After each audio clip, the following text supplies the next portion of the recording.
Turandot is Puccini's final opera. He actually died before he was able to finish the last portion of it. But it's set in ancient Peking, and it tells the story of a beautiful but icy princess who has put out the decree that she will marry any man who can answer her 3 riddles. But if you're unsuccessful, you're done. And there are many, many who try unsuccessfully until a stranger shows up in the land and is actually able to answer her riddles, much to her dismay.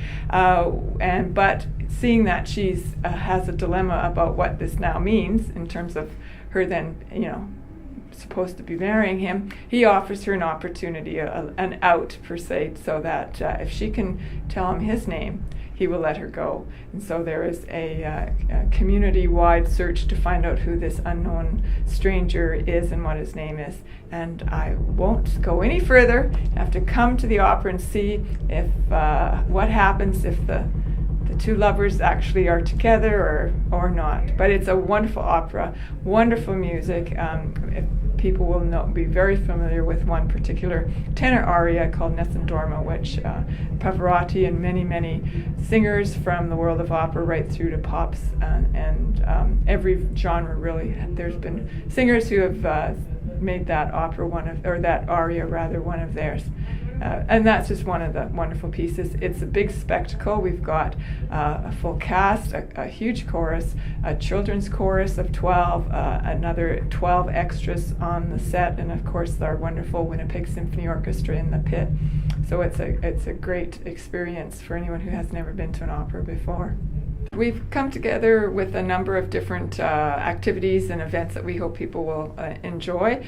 We call them Opera Plus, and we kick that off at the end of March with a film screening of the Turandot project, which was a film that was done in Beijing, which is actually the location that Turandot, the opera, was set in ancient Peking.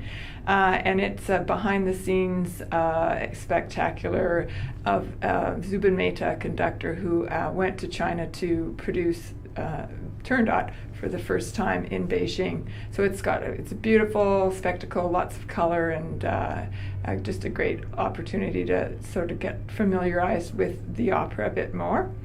Then the very next day, we've got a Chinese tea appreciation event in a historic mansion on Roslyn, and we were fortunate to locate Si Chen, who's a tea master who lives here in Winnipeg but was trained in China, and a colleague, Michael Case, who's a real tea aficionado, and they're going to put on this 2-hour workshop explaining various Chinese teas and involving people in a tea ceremony, so that'll be a lot of fun. Then we're looking at a few events that give you a bit more insight into the opera itself. One of them's with CMU professor Dr. Bartel, and that's the music of Turandot, so he'll be leading us through an evening of understanding what's going on with Puccini's wonderful opera. On April 6th, you can go to an opera primer, which is a regular event we do with our local music expert, Don Anderson. We're doing that this year at the Canadian Museum for Human Rights in their classroom, and you have a choice of a 2 o'clock or 7:30 time, and that's again another opportunity to learn more about the opera. He shows some DVD excerpts and takes you through the story and gets you familiar with the characters and what to expect when you come to the concert hall. Right before we kick off the show, the Sunday beforehand, we've got an afternoon of art and opera happening at the Curvage Art Gallery downtown in the Exchange area. We have a Chinese artist, Aliana Ao, who was born in China but has lived here for many years now, and we're going to see a display of some of her works, learn more about her life in China, and then that's topped off with some performances of opera by students from the University of Manitoba Opera program.